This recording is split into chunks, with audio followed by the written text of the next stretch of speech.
बच्चों, welcome back to easy learning channel. कैसे हो आप?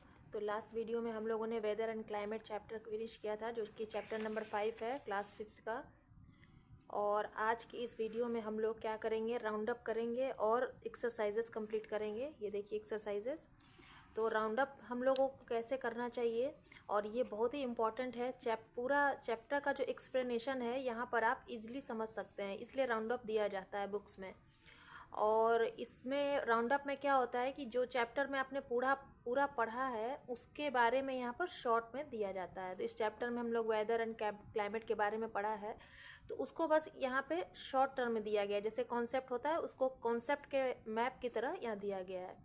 तो जैसा यहाँ देखिए, यहाँ पे वेदर एंड क्लाइमेट चैप्टर है, तो इस चैप्टर के बारे में क्या क्या हमने पढ़ा है कि वेदर क्या होता है और क्लाइमेट क्या होता है। तो इसके बारे में दिया गया है कि weather is the condition of atmosphere over a short period of time. तो ये हमारा वेदर के बारे में हो गया। और क्लाइमेट क्या होता है, तो climate is the weather prevailing in a place for a long period of time. और ये क्लाइमेट के बारे में हो गया। और किस जोन में क्लाइमेट जो होता है, हमारा क्लाइमेटिक जोन कौन सा होता है। तो यहाँ वेदर एंड क्लाइमेट से ये जो डैश बना हुआ है, ये इस तरह से ऐसे बताता है।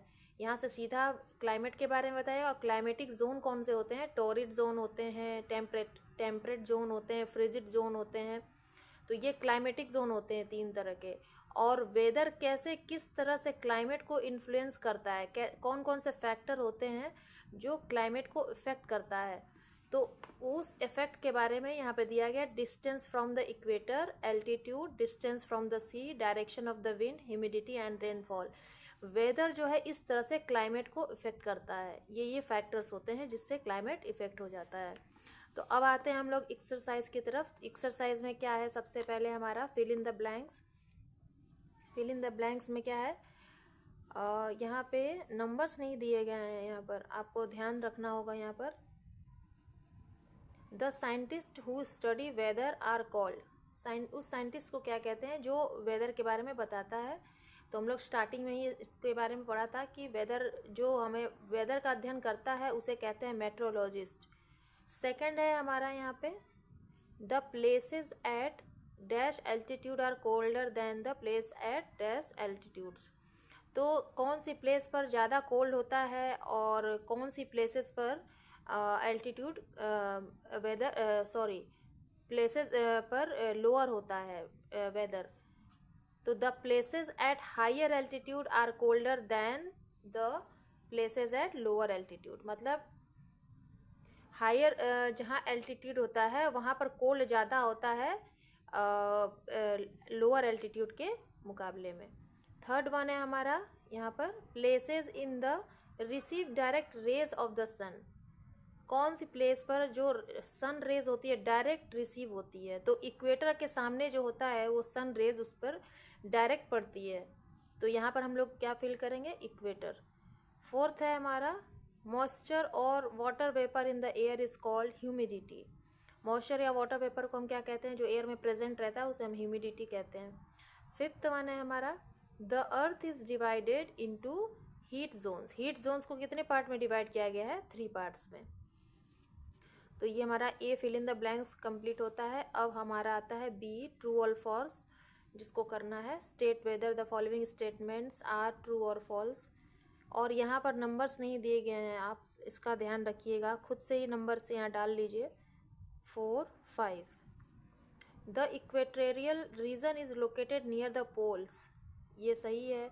इक्वेटर जो होता है पोल्स के नज़दीकी होता है, ट्रू है। Humidity is the amount of water vapour present in the air. Yes, true है। ह्यूमिडिटी हम कहते हैं जहाँ पर वाटर वेपर और एयर में प्रेजेंट होता है वाटर और water vapour. Moisture. Third one, the wind that blows from sea to land is called sea breeze. ये भी सही है, हमारा ट्रू लिखेंगे यहाँ पर। The places located in the temperate zone are hot and humid. ये हमारा फॉल्स है। The frigid zone hardly receive any sunlight. ये भी ट्रू है हमारा। फ्रिजिड जोन में हमें बहुत ही कम सनलाइट देखने को मिलती है। अब पेज को टर्न करके देखते हैं आगे क्या है। आगे है हमारा फिल इन द ये हमारा मैचिंग्स है, match column A with column B. तो यहाँ पे मैचिंग्स में हमारा है कॉलम ए और कॉलम बी में देखिए क्या दिया गया है। सबसे पहले वेदर है, क्लाइमेट है, ह्यूमिडिटी है, एल्टीट्यूड है, फ्रिजिड जोन है।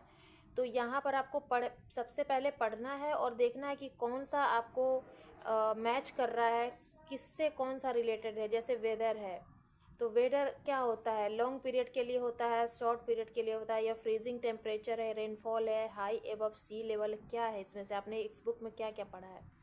तो जो वेदर है हमारा, ये हमारा रहता है स्मॉल पीरियड के लिए, और क्लाइमेट होता है हमारा लॉन्ग पीरियड के लिए होता है। तो हमारा वेदर में हो जाएगा weather over a small period और climate over a long period. Humidity हम किसे कहते हैं, ह्यूमिडिटी में देखिए यहाँ पर, ह्यूमिडिटी से क्या होता है, रेनफॉल होता है। एल्टीट्यूड क्या होता है, हाई एबव सी लेवल एल्टीट्यूड में होता है। फ्रीजिड जोन, फ्रीजिंग टेम्परेचर हो जाता है वहाँ पर, मतलब टेम्परेचर जो होता है फ्रीज हो जाता है फ्रीजिड जोन में, मतलब आगे पीछे बहुत ही कम हो पाता है, वो धीरे धीरे डाउन होता है।